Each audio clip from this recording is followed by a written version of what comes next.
এবং বিধানসভার প্রত্যেকটা ভোটারকে হাত তৈরি করে মাথা দিয়ে ধন্যবাদ জানাতে চাই। কারণ যেভাবে আপনারা পাশে ছিলেন, যারা আমাকে ভোট দিয়েছেন এবং যারা আমাকে ভোট দেননি তাদেরকেও ধন্যবাদ। কারণ আমার বিশ্বাসকে তাদের প্রার্থনা, তাদের দোয়া, তাদের আশীর্বাদের মধ্যে আমার নামটা ছিল।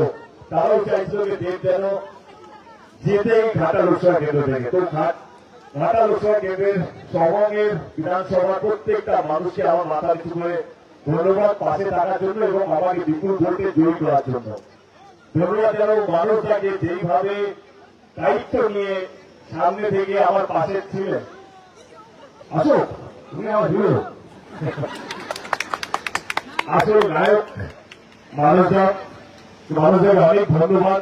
প্রথম দিন থেকে আমার পাশে ছিলেন এবং এই নির্বাচনে মানে 2024 লোকসভা নির্বাচনে যেভাবে মানুষরা আমাকে গাইড করেছে, পাশে থেকেছে এবং ইত্যাদি এবং আবুদা এবং আমাদের দলের প্রত্যেকটা নেতা, অঞ্চল সভাপতি থেকে আরম্ভ করে বুথ সভাপতি থেকে আরম্ভ করে পঞ্চায়েত থেকে আরম্ভ করে সমস্ত মানুষকে অসংখ্য ধন্যবাদ।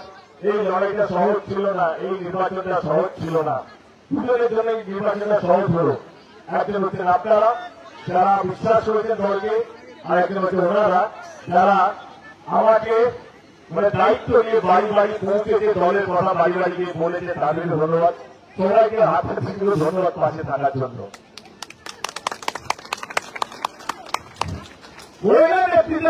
নেতা তো নেতা, তার মধ্যে সব একসাথে। নমস্কার, ধন্যবাদ পাশে থাকার জন্য।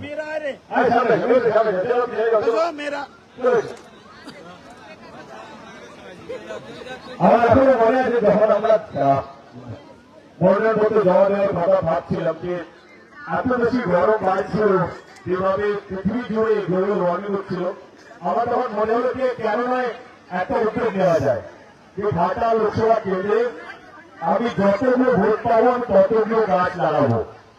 এবং আমার কোথাও যেন মনে হয় এটা ভারতবর্ষে প্রথমবার এরকম একটা উদ্যোগ নিতে চলেছে, যেটা এখন এক সপ্তাহ হয়নি। মঙ্গলবারে রেজাল্ট বেরিয়েছে, মানে 4 তারিখে রেজাল্ট বেরিয়েছে। আজকে আমরা রোববারে ঘাটা লোকসভা কেন্দ্রে সবংয়ে এসে আমি যে প্রথম প্রতিশ্রুতিটা দিয়েছিলাম গাছ লাগানোর জন্য, যে স্বপ্নটা দেখেছিলাম সবুজ ঘাটাল, সেটা আজ থেকে শুরু হলো। আমি ধন্যবাদ জানাবো মানুষরা আবুদাকে দুজনকে যে এই উদ্যোগে আমার মানে সঙ্গে থাকার জন্য। এবং যেটা মানুষরা বললো যে আমরা 33,000 গাছ লাগানোর প্ল্যান করছি সবংয়ে। আমরা চেষ্টা করব আমরা ল্যান্ড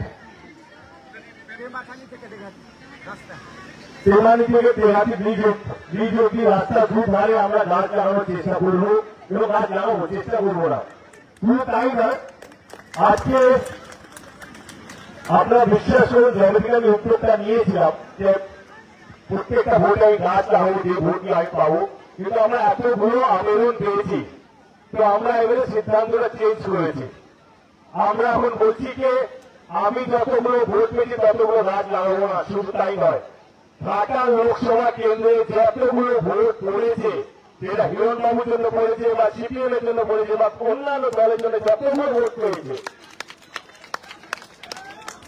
যতগুলো ভোট পড়েছে শুধু নোটা বাদ দিয়ে, কারণ তারা কাউকে চাননি, কোন দলের নেতাকে চাননি, সেগুলো শুধু নোটার সংখ্যাটা বাদ দিয়ে ঘাটা লোকসভা কেন্দ্রে যতগুলো ভোট পড়েছে আমাদের চেষ্টা থাকবে আগামী 5 বছর অতগুলো গাছ লাগানোর। সেটা হচ্ছে 15 লক্ষ কাছাকাছি গাছ লাগানোর আমাদের চেষ্টা থাকবে সামনের 5 বছর।